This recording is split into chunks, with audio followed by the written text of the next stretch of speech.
Tudo da Canção Nova em um só lugar. Canção Nova Play. Meus caros amigos e amigas, estamos começando mais uma vez nosso programa Pergunte e Responderemos. Uma alegria poder chegar aí até a sua casa, uma alegria receber vocês que estão aqui no estúdio.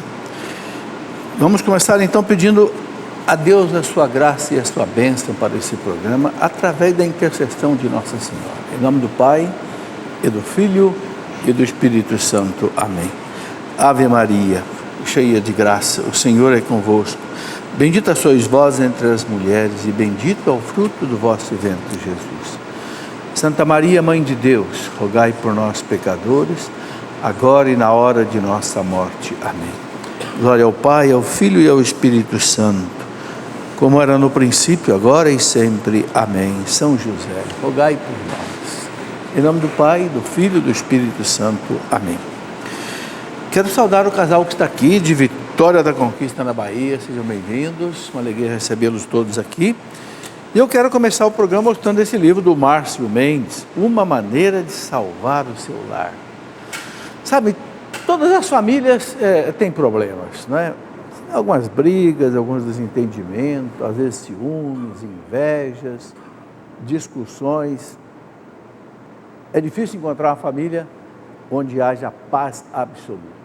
Bem, o Márcio recomenda aqui nesse livro algumas coisas, né? Pequenas mudanças que livrarão sua família de grandes perigos.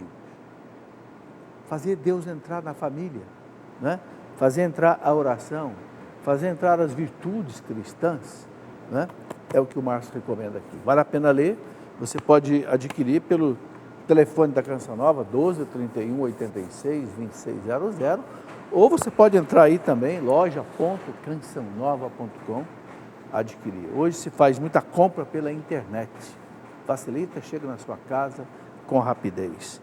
Muito bem, já temos aqui as perguntas de hoje, vamos começar a respondê-las, não é? E a primeira pergunta que eu tenho aqui é da Andréia Costa Lopes. A Andréia pergunta o seguinte: Maria, ela sabia que seria a mãe de Cristo? Ela não sabia até que o anjo anunciou a ela, né? Até que o anjo, o arcanjo Gabriel, apareceu para ela e disse, né? Ave cheia de graça, o Senhor é contigo. E Maria, né, ficou espantada, que deu essa saudação. E o anjo disse, achaste graça diante do Senhor. Conceberás e darás à luz um filho, que você vai colocar o nome dele de Jesus, porque ele salvará o seu povo dos seus pecados. Jesus quer dizer Deus salva, né? O hebreu, quando dava um nome, o nome da pessoa significava duas coisas: a identidade e a missão. Então Jesus, a identidade, Deus, né? Salva, a missão. Ele é Deus, ele veio para salvar. E o anjo diz para ela, ele será o Filho do Altíssimo. Por isso a sombra, né, de Deus te cobrirá e você vai conceber por obra do Espírito Santo. Aí Nossa Senhora ficou sabendo que ela seria a mãe do Redentor, do Divino Redentor. Mas antes ela não sabia. Tanto é que quando o anjo apareceu e anunciou para ela, ela levou um susto, né? Dizem alguns autores que ela era a única mulher na Judéia, na Palestina, na Terra Santa, que não esperava ser mãe do Messias. Por quê? Porque o povo judeu esperava o Messias. Especialmente quando Jesus chegou, havia muita expectativa da chegada do filho de Davi. Por isso que o ceguinho dizia, Jesus, filho de Davi, tem compaixão de nós, né? Havia essa expectativa. Então, todas as mulheres perguntavam, serei eu a mãe do Salvador? É uma coisa normal, né? Qualquer mulher pode ser mãe do Filho de Deus, né? Mas dizem que a única mulher que se achava totalmente indigna de ser a mãe do Filho de Deus era ela, porque era a mais humilde. Então Deus escolheu exatamente ela. Por isso que Maria canta no Magnífica, né? A minha alma engrandece o Senhor. Ele olhou para a humildade da sua serva. Foi isso que fez, né? Dizem os santos, fez Deus ficar enamorado da Virgem Maria, né? Ele olhou para a humildade, para a pequenez da sua serva. É muito bonito tudo isso, né? Então está aí. Se você quiser aprofundar seu estudo sobre a Virgem Maria, tem um livro que eu escrevi, né? A Mulher do Apocalipse. Nesse livro aqui eu coloco todos os dogmas de Nossa Senhora, né? A Imaculada Conceição, Maternidade Divina, Virgindade Perpétua, a Assunção ao Céu e todos os outros, as outras, chamamos de devoções, né? Por exemplo, Maria, aquela que é medianeira de todas as graças, Maria aos pés da cruz, mãe da igreja, mãe de cada um de nós. Então, todas essas devoções e dogmas você pode ver nesse livro. Muito bem, à medida que eu vou respondendo as perguntas, eu vou mostrando alguma literatura que você possa aprofundar mais o assunto, ok? Porque aqui eu não tenho tempo da quantidade grande de perguntas, eu não tenho tempo de parar muito numa pergunta só. Genário Monteiro, qual a diferença entre os véteros católicos e a Igreja Romana? Os sacramentos são válidos, reconhecidos por Roma, já que aqui no Brasil tem várias ramificações. Ô Genário, os véteros católicos é uma parte da igreja que rompeu com a Igreja Católica em 1870, depois do Concílio Vaticano I, foi em 1870. Porque o Concílio Vaticano I, o Papa, né, que era o Pio IX, juntamente com o Concílio, eles proclamaram o dogma da infalibilidade do Papa. Ou seja, quando o Papa proclama um dogma de fé, ele não erra porque tem a assistência do Espírito Santo. Então, todo católico é obrigado a acreditar nisso. Então, por exemplo, o Papa Pio IX proclamou o dogma da Imaculada Conceição de Nossa Senhora. Pio XII proclamou o dogma da Assunção de Nossa Senhora ao céu. Nenhum católico pode duvidar, ok? Mas houve um grupo de bispos que não aceitaram. Então, romperam com a igreja e fundaram os chamados veterocatólicos, ou católicos velhos, ok? Bom, estão rompidos com a igreja, eles perderam a sucessão apostólica, então a igreja não reconhece a validade dos sacramentos ministrados por eles, ok? Bem, com exceção do batismo, que o batismo, em caso de necessidade, qualquer pessoa pode batizar, em caso de necessidade, alguém correndo risco de morte, né? Muito bem. Esses assuntos todos, sabe, ligados à igreja, a gente pode estudar na história da igreja. Eu vou até mostrar aqui esses livros, né? História da igreja. Esse aqui, por exemplo, é o terceiro volume da Idade Moderna e Contemporânea, né? Mas nós temos também a Idade Antiga, a Idade Média, né? E também a Idade Antiga. Então, essas coleções de história da igreja, aqui, quem quer conhecer tudo o que aconteceu com a igreja nesses 2000 anos, os cismas, as separações, os conflitos, os papas, as heresias, então, na história da igreja você tem como conhecer. E é muito importante a gente conhecer a história da igreja, porque, sobretudo hoje, nas universidades, onde se bate muito na igreja, se fala muito mal da igreja, os jovens não conhecem a história da igreja. Então eles acreditam que é verdade que os professores ateus falam, e não é verdade. Há muita mentira colocada, né? Cursinhos de preparação para o vestibular, até colégios, universidade, é uma coisa terrível. Uma coisa que me entristece muito, e que de vez em quando eu recebo, quando eu recebo a carta de um pai ou de uma mãe dizendo assim para mim, olha, eduquei meu filho, foi batizado, fez primeira comunhão, foi crismado, etc., frequentava até grupo de oração, de repente foi para a universidade com 18 anos, e aí começou a escutar aqueles professores ateus, né? Dizer que a Bíblia é um mito, uma crendice, que a igreja ensina lorotas, e o jovem começa a achar que o importante é aquele professor que é ateu, aquele que fala de Nietzsche, de Marcuse, de Schopenhauer, de Engels, Marx, Lenin, sei lá mais o quê.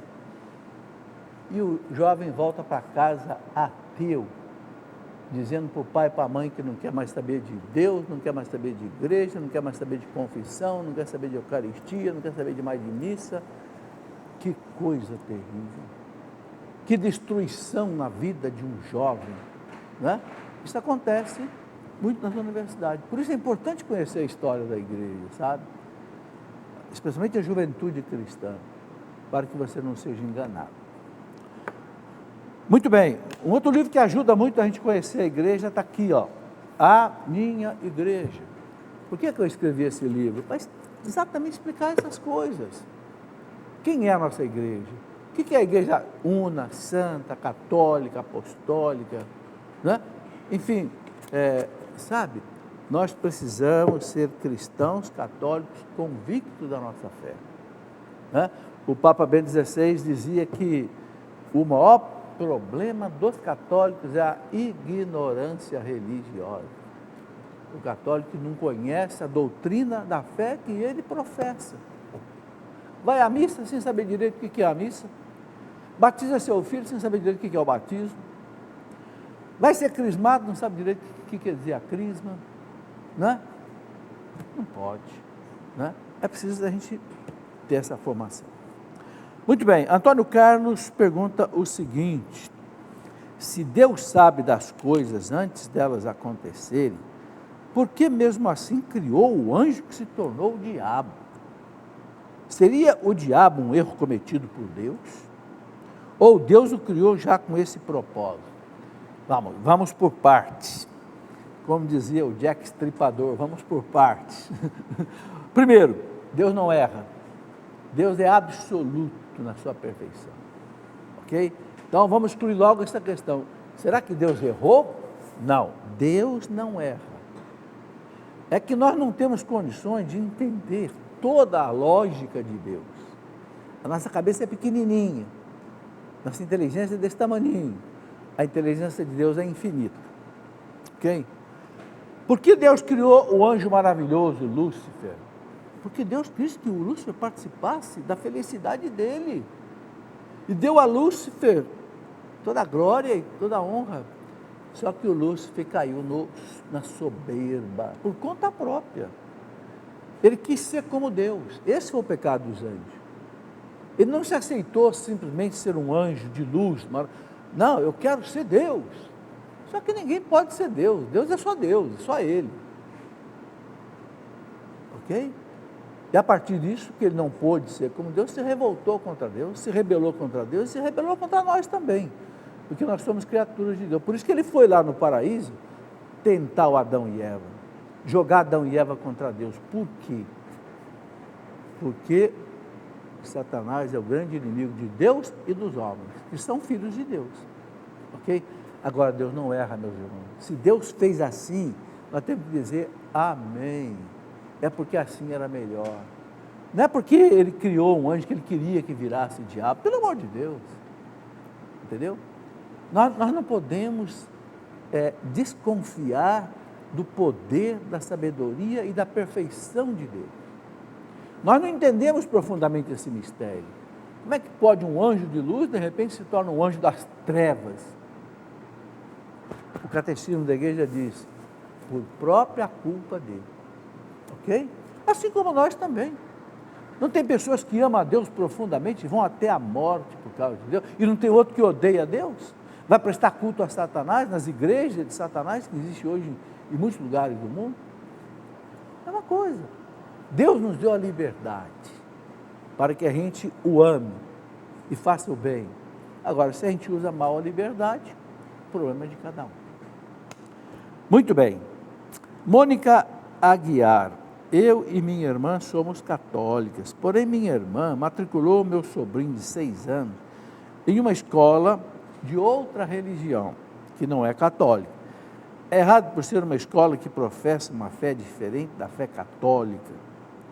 Olha, com todo respeito às outras religiões, cristãs ou não cristãs, mas a pessoa católica deve colocar seu filho ou numa escola católica ou numa escola neutra. Porque certamente numa escola protestante, vai haver doutrina protestante. E como é que fica seu filho? Você ensina na sua casa uma coisa, lá ele vai entender outra. Pode rachar a cabeça do seu filho. Ok? A menos que essa escola de outra religião se comprometa com você que é pai, que seu filho não vai receber nenhuma formação religiosa nessa escola, apenas formação científica profissional. Ok? É o que a gente pode dizer. Católico deve estudar em escola católica. Os protestantes, tudo em escola protestante, com respeito a todas as religiões. É uma questão de lógica, né, de cada um. Juliana Ferreira. Meu marido batizou uma criança na igreja ortodoxa. A igreja ortodoxa não é católica.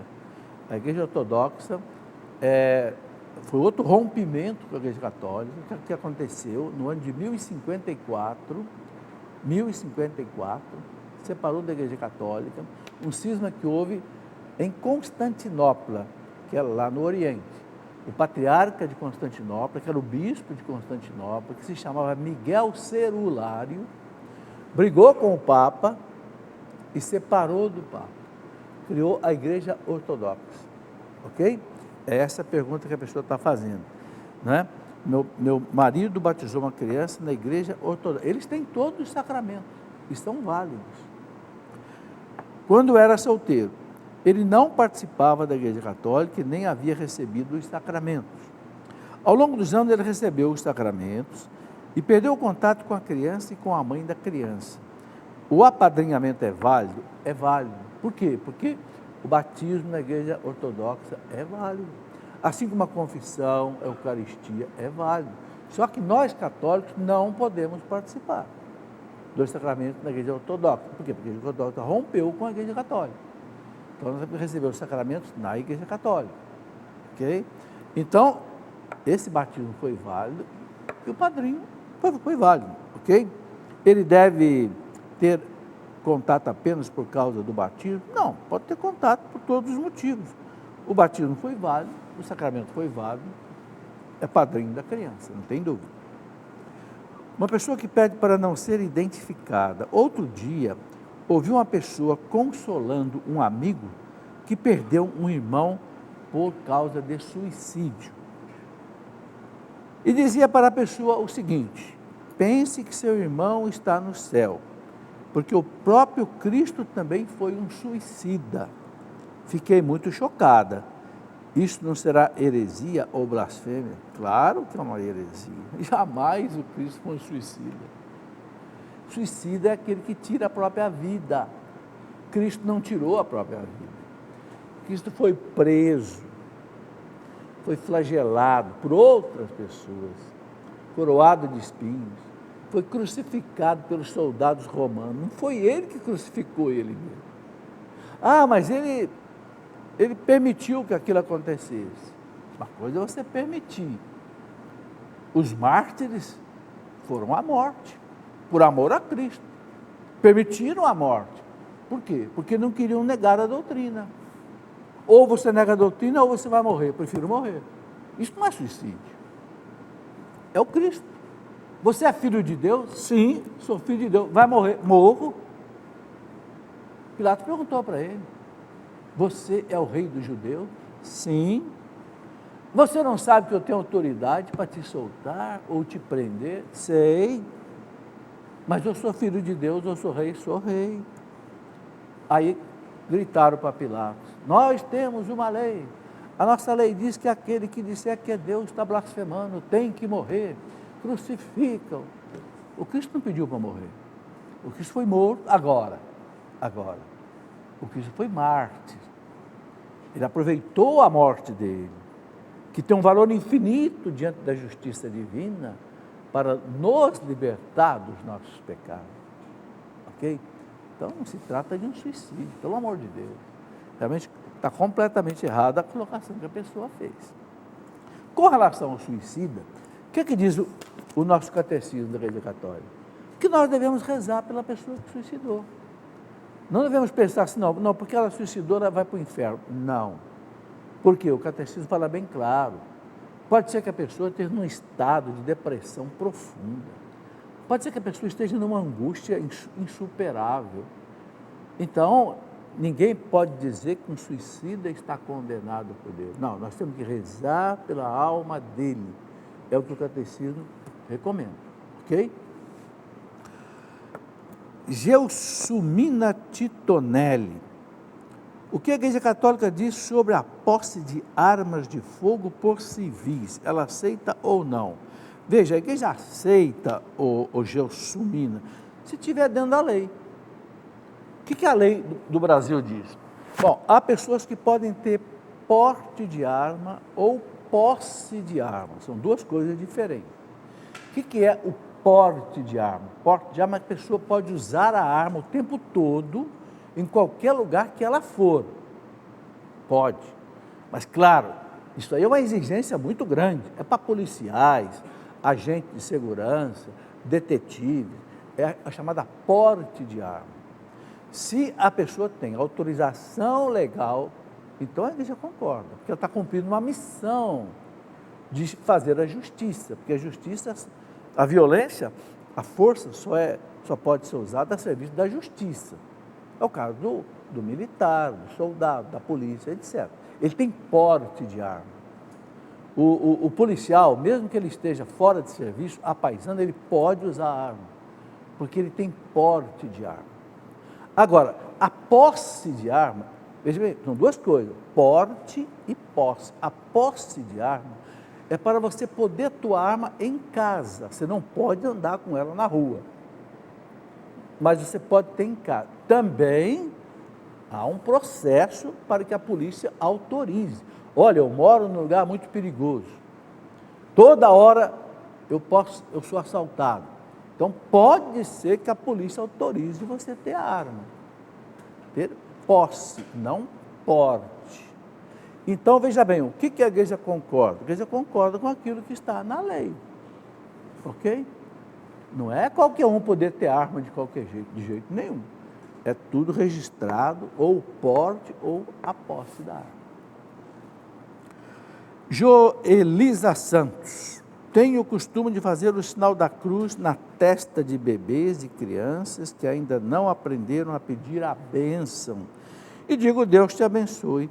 Algum problema em fazer isso? Não vejo. Eu nunca li nenhum documento da igreja, nem o Código de Direito Canônico, nem o Catecismo, que proíba, né, você fazer um sinal da cruz. Né? Não. É o sinal do cristão. Não creio que haja qualquer impedimento da igreja. Marcos Roberto, de Londrina, no Paraná. O que a igreja pensa sobre o tema exorcismo? É algo aceito pela igreja? Claro, Marcos, existe um rito oficial do exorcismo aprovado pelo Vaticano. Só que esse rito, veja bem, só pode ser usado por um padre autorizado pelo bispo. Então, cada diocese, normalmente, o bispo autoriza um sacerdote exorcista.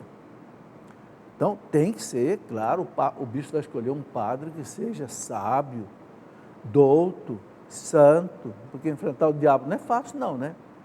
E aí tem o rito do exorcismo. Um rito é um sacramental, ok? Claro que a igreja reconhece isso, não tem dúvida não, certo? Mas não pode ser feito de qualquer jeito, por leigo não, só o sacerdote. Ricardo Aquino do Nascimento, a salvação só pode por meio da Igreja Católica? Veja, eu quero ler, essa pergunta é uma pergunta assim, exige uma resposta bem clara. Eu quero ler o que fala o Catecismo da Igreja. No parágrafo 846, o Catecismo diz assim, preste atenção, o Catecismo diz assim: apoiado na Sagrada Escritura e na tradição da Igreja, o Concílio Vaticano II ensina que a Igreja peregrina é necessária para a salvação. A Igreja é necessária para a salvação. O único mediador e caminho da salvação é Cristo, que se nos torna presente em seu corpo, que é a Igreja. Então, o Cristo salva. E o Cristo torna-se presente na igreja. Então, a igreja é necessária para a salvação. Ele, porém, inculcando com palavras expressas a necessidade da fé e do batismo, ao mesmo tempo confirmou a necessidade da igreja, na qual os homens entram pelo batismo. Então, a igreja, o que o catecismo diz, a igreja católica é necessária para a salvação. Aí você pode perguntar, mas tudo bem, e aquela pessoa que não conheceu a igreja? Nasceu numa outra religião, né? Então, o catecismo diz aqui, se a pessoa não conheceu a igreja, não conheceu o evangelho, não conheceu Cristo, sem culpa dela, ela pode se salvar se ela viver de acordo com a sua consciência, ok? Então você pega lá um índio lá no meio do mato, nunca foi evangelizado, nunca viu falar de Deus nem nada. Se ele viveu de acordo com a sua consciência, que a consciência é a voz de Deus, a salvação da igreja o alcança, mas toda a salvação é pela igreja, entendeu? A salvação da igreja o alcança. Diz aqui o catecismo, olha, parágrafo 847, esta afirmação não visa aqueles que sem culpa desconhecem Cristo e a sua igreja. Aqueles, portanto, que sem culpa ignoram o evangelho de Cristo e sua igreja, mas buscam a Deus com coração sincero, ok?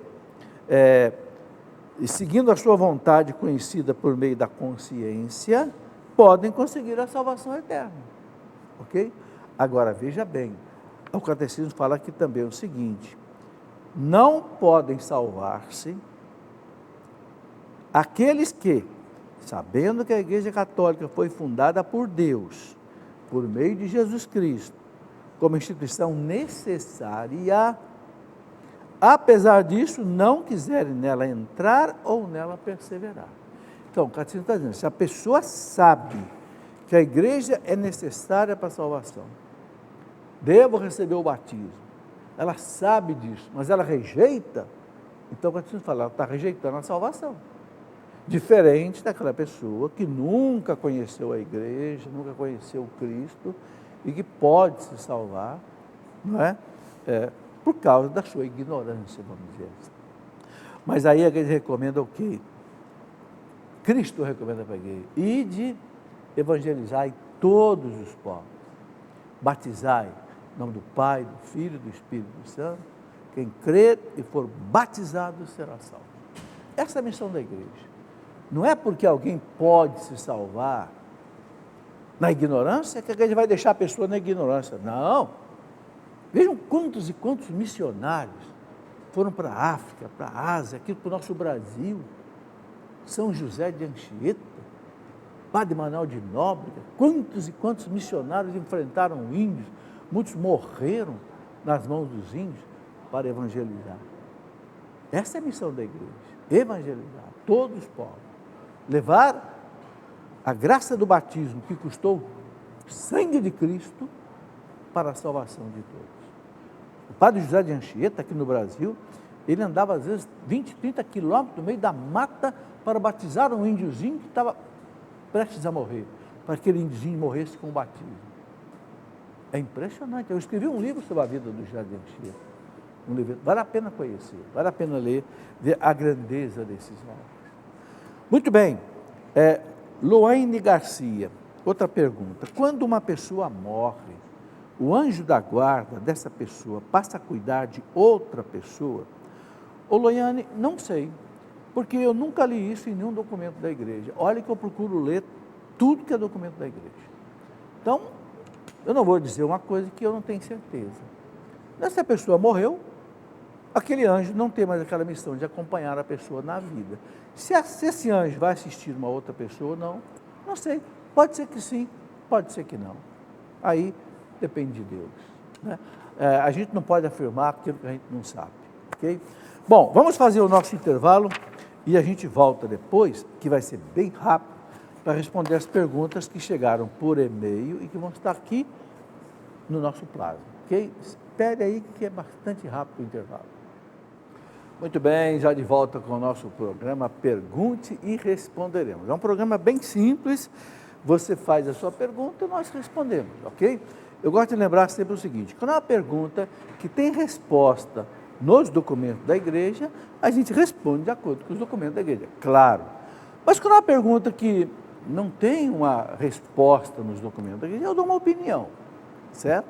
A opinião fica com ela quem achar que deve, certo? Bom, quero lembrar que você pode participar do programa de várias maneiras. Temos o telefone 12 31 86 2600. Temos também o e-mail do programa, que é pergunteeresponderemos@candiciononova.com. Temos também o facebook.com/pergunte e responderemos, CN no final, ok? E tem também o Instagram, @pergunte e responderemos. Quer dizer, tem muitas maneiras de você participar. Eu só peço a você o seguinte, faça a sua pergunta de maneira bem objetiva, bem sucinta, de modo que também eu possa te dar uma resposta, assim, bem sucinta. Bom, antes de responder aqui as perguntas que já vão aparecer aqui no plasma, eu quero rapidamente mostrar alguns livros. Nós estamos em época de férias das crianças. Nós temos 2 livros que é para você trabalhar com as crianças. Histórias que o vovô conta. Você sabe que eu tenho 12 netos, né? Eles estão aqui, ó, nesta foto aqui. Eu conto muita história para os meus netos, de verdade. Como eu fazia com meus filhos. Mas que histórias são essas? São histórias edificantes. Sabe, de animaizinhos, de cachorro, de cavalo, mas sempre com um fundo moral. Para que a criança já vá captando, né, o caráter, a honradez, a honestidade, entende? As virtudes. Ok? Então, ajuda você a educar as crianças, tá? Tempo de advento, tempo de Natal, tempo de confissão. Um livrinho que ajuda você a se confessar bem. Por que confessar e como confessar? Como você colocar para o padre? Aqui eu coloco como é que você deve fazer seu exame de consciência. Coloco uma série de perguntas que você deve fazer para você mesmo, para depois você conversar com o padre. Ok? Não tenha medo, confesse sem medo. Ok? É através da confissão que Deus nos salva. Certo? Bom, quero mostrar também um livro de Dom Henrique Soares. Muita gente pergunta, aqui mesmo tem pergunta hoje sobre o fim do mundo, né? Dom Henrique escreveu esse livro, Escatologia. Escatologia quer dizer o quê? Escatom, do grego, quer dizer os últimos acontecimentos. Morte, juízo particular, juízo final, céu, inferno, purgatório, segunda vinda de Cristo. Tudo isto é escatologia. Dom Henrique Soares, bispo lá em Pernambuco, de Palmares, explica com, né, categoria, né, esse assunto. Bom, vamos aqui para as perguntas. Pode soltar aí para nós, por favor. Denis Lubac Magalhães, que é de Belo Horizonte, pergunta o seguinte. Na parousia, olha aí, acabei de falar da parousia, aparece a pergunta sobre parousia. Na parousia, o catecismo, serão feitos novos céus e nova terra. Qual o sentido dessa transformação se após a volta de Jesus não haveriam mais habitantes na terra? Quem desfrutaria dessa nova realidade se Jesus voltará justamente para buscar os justos? Bom, veja, acabei de mostrar o livro do Dom Henrique, Escatologia, ele explica essas coisas aqui. Eu quero rapidamente colocar o que o nosso catecismo fala sobre isso. O catecismo diz assim, olha, quando o catecismo fala dos últimos acontecimentos, está aqui no parágrafo 1047, 48, o catecismo diz assim, que o mundo não vai acabar, no sentido de desaparecer, não. O mundo vai ser transformado, né? Então diz aqui o catecismo, eu quero ler, para você saber que, né, não estou inventando nada. Parágrafo 1047. Também o universo visível está, portanto, destinado a ser transformado. Não é aniquilado, é transformado. A fim de que o próprio mundo, restaurado em seu primeiro estado, que primeiro estado?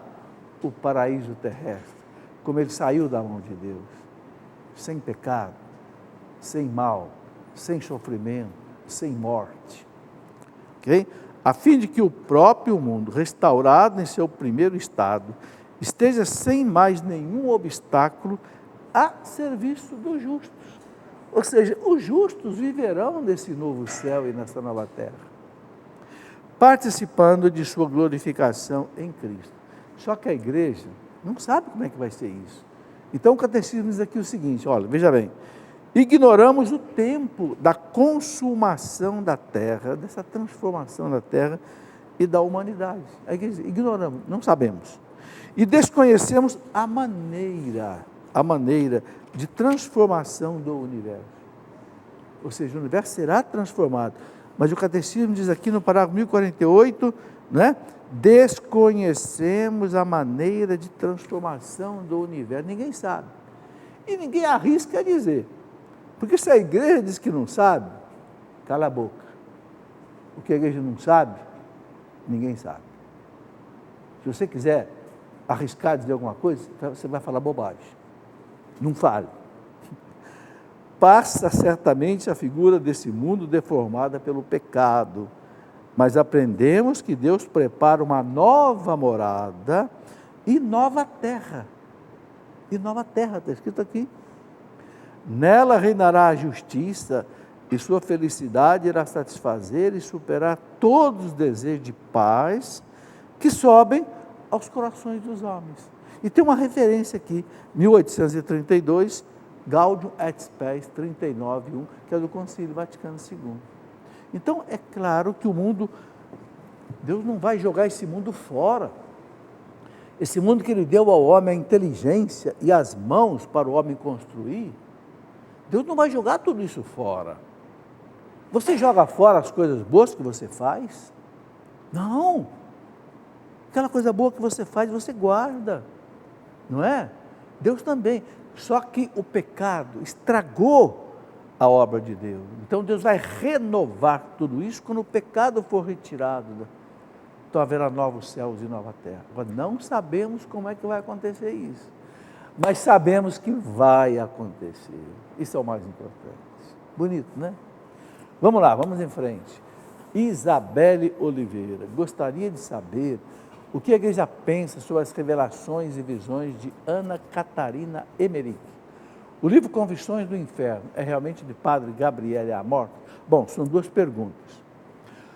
O livro da beata, já é beata, Ana Catarina Emmerich, uma alemã, a igreja não diz assim, olha, tudo que ela escreveu é verdade. A igreja não dá um aval absoluto. Mas a igreja fala assim, quem quiser leia. Fica de livre uso da fé. Quer dizer o quê? Se não tem nada contra a doutrina no que ela fala, e faz bem para você, te edifica, então leia, fique com isso. Agora, se você não acredita, também não é pecado. Então, não é como a Bíblia. A Bíblia é para todo mundo e não tem erro. Os livros de revelações particulares, a igreja não garante. Ok? É como, por exemplo, o livro de Maria Valtorta, os livros de Ana Catarina Emmerich, os livros de outros homens e mulheres que escreveram. Livre uso da fé. Se não tem nada contra a fé, você pode ler. Se fizer bem para você, amém. Ok? E aí ele pergunta se o livro As Confissões do Inferno se são do padre Gabriele Amorth. Olha, eu confesso que eu não li esse livro ainda. Não li, não sei dizer, mas se tiver lá o nome dele na capa do livro, é porque é dele. Pegue o livro, Confissões do Inferno, se tiver lá o nome dele, a editora, tudo direitinho, o ISBN é o registro do livro, né? International Standard Number Book, é um registro internacional que tem o nome do livro e do autor. Se tiver tudo direitinho, é porque o livro é dele. Se não tiver, aí pode não ser. Érica de Guanambi, na Bahia. Estive recentemente em um encontro e o padre que estava presidindo a palestra disse que um ateu pode realizar o batizado de uma criança em risco de morte. Isto é verídico? Veja, o que diz para nós o catecismo? O catecismo, no parágrafo 1256, ele diz assim, que em caso de morte, uma criança pode morrer, não foi batizada, ou mesmo um adulto, qualquer pessoa pode batizar. Eu vou ler para você aqui, parágrafo 1246. ele diz assim, olha, que qualquer pessoa pode batizar, qualquer pessoa, em caso de morte, mas não fala ateu. Ele fala qualquer pessoa. Bom, de repente até pode ser um ateu. Mas eu pergunto, será que um ateu que não acredita em Deus vai batizar alguém em Deus? Não dá para acreditar, né? Acho difícil. Mas se o ateu, olha, eu sou ateu, mas essa pessoa acredita em Deus. Então eu vou batizar essa criança conforme a fé dela. Eu te batizo no nome do Pai, do Filho e do Espírito Santo. Amém. Valeu? Valeu. Por quê? O catecismo fala que qualquer pessoa pode batizar. Não exclui o ateu. Agora, o que eu acho dificílimo é que um ateu aceite batizar em nome de Deus, você não acredita em Deus. Só que tem alguns ateus que dizem assim, graças a Deus não acredito em Deus. É um ateu meio falsificado. No fundo ele acredita em Deus, né? Vamos lá, passa aí. Leone, a França, que é de Guarulhos, São Paulo. Gostaria de saber se ir no casamento de uma pessoa de outra religião é pecado. Não, Leone, se você se não tem nada ali que ofenda a sua fé, a igreja, não tem problema. Você vai como um convidado, vai só para, entendeu? Você não vai lá para participar daquela religião, e nem comungar daquela fé. Não, você vai como um convidado. Isso hoje acontece muito, gente. Há famílias hoje que tem católicos e tem protestantes. Olha, veja, o presidente que foi eleito, ele é católico e a mulher é protestante. E vivem tão bem, respeitando mutuamente. Isso é bonito. Não é? Claro que não vai ter que ir na igreja do outro, mas sem querer viver a fé, a doutrina do outro. Tudo é uma questão assim de coerência, né? Ok? Vamos lá. Não quero ser identificado. Tudo bem. No caso de traição, a igreja aceita a separação ou tem que continuar convivendo mesmo sendo traído? Boa pergunta. O que diz o Código de Direito Canônico, que é o estatuto da igreja, né? O código que é aprovado pelo Papa, só o Papa é que aprova o código. O código diz assim, se você é traída repetidas vezes, não é aquela traição que é uma vez só, a pessoa se arrependeu, mudou de vida, não. Mas aquela pessoa, por exemplo, aquela mulher, que é traída continuamente, e o marido não muda, ela pode se separar dele? Pode. Só que ela não pode casar de novo com outra pessoa. A menos que o primeiro casamento, o casamento dela, seja declarado nulo pelo tribunal da igreja. Ok? Então, uma pessoa traída repetidas vezes no casamento pode se separar? O código diz que pode. Pode até às vezes ter o divórcio, para que haja a segurança dos filhos, a questão da pensão alimentícia, etc. Ok? Agora, para casar com outra pessoa, então tem que ter a declaração de nulidade do tribunal eclesiástico. Silvia de Ávila, em São Paulo. A ressurreição da carne acontece no purgatório ou no céu? Acontece a ressurreição da carne no inferno também? Ô Silvia, o que diz o nosso catecismo, a nossa doutrina? Diz assim, quando Cristo voltar, na parousia, olha, mais uma vez recomendo o livro do Dom Henrique. Quando Cristo voltar, todos os mortos ressuscitarão. Aqueles cujas almas estão no céu, no inferno ou no purgatório. Todos ressuscitarão, ou seja, os corpos serão refeitos por Deus. As almas vão se unir a esses corpos. E haverá o juízo final. Deus vai separar os que vão para o céu e os que vão para o inferno. Acaba o purgatório. Na volta de Cristo não acaba o purgatório. Ok? É isso que a igreja nos ensina. Então a ressurreição não é no céu, no inferno, no purgatório. As almas que estão no céu, no inferno, no purgatório, porque no juízo particular, logo depois da morte, cada um já tem o seu destino eterno. Céu, inferno, purgatório. As almas vão se reunir aos seus corpos refeitos por Deus e haverá a separação definitiva por Deus. Ok? Não quer ser identificado o pedido de perdão por pecados feitos no início da missa. São perdoados ao ponto de poder comungar e não necessitar de se confessar ao padre. Veja bem, o ato penitencial da missa perdoa os nossos pecados, leves e graves, mortais, se eu me arrependi. Agora, para comungar, se houve pecado mortal, pecado grave, a pessoa primeiro precisa se confessar. Ok? Por exemplo, o catecismo fala aqui que quem perde a missa no domingo, ou sábado à tarde, né? Por preguiça, sabendo que é obrigado a ir à missa, mas por preguiça ela não vai, comete um pecado grave. Então, antes de você comungar, se confesse. Padre, eu matei a missa, né, como mata a aula, né? Não fui na missa, por preguiça. Ou então porque o Corinthians ia jogar e eu queria ver o jogo em vez de ir na missa. Confesse primeiro, antes de você comungar. Vamos lá. Não quer ser identificado. A gente respeita isso. Quem não quiser que apareça o nome aqui, a gente não deixa aparecer, fica tranquilo. É só você escrever, ó, não quero ser identificado. Você se identifica, mas fala, mas eu não quero ser identificado no ar. Em qual momento recebemos nosso anjo da guarda? Quando somos concebidos ou quando somos batizados? Olha, eu já vi as duas opiniões e nunca encontrei uma definição clara da igreja. O catecismo não fala, o Código de Direito Canônico não fala, e eu nunca li uma encíclica que fale se a gente recebe o anjo da guarda no momento da concepção, no seio da mãe, ou se no batismo. Eu vou dar minha opinião, eu vou tentar embasá-la, mas veja bem, não é uma palavra da igreja oficial.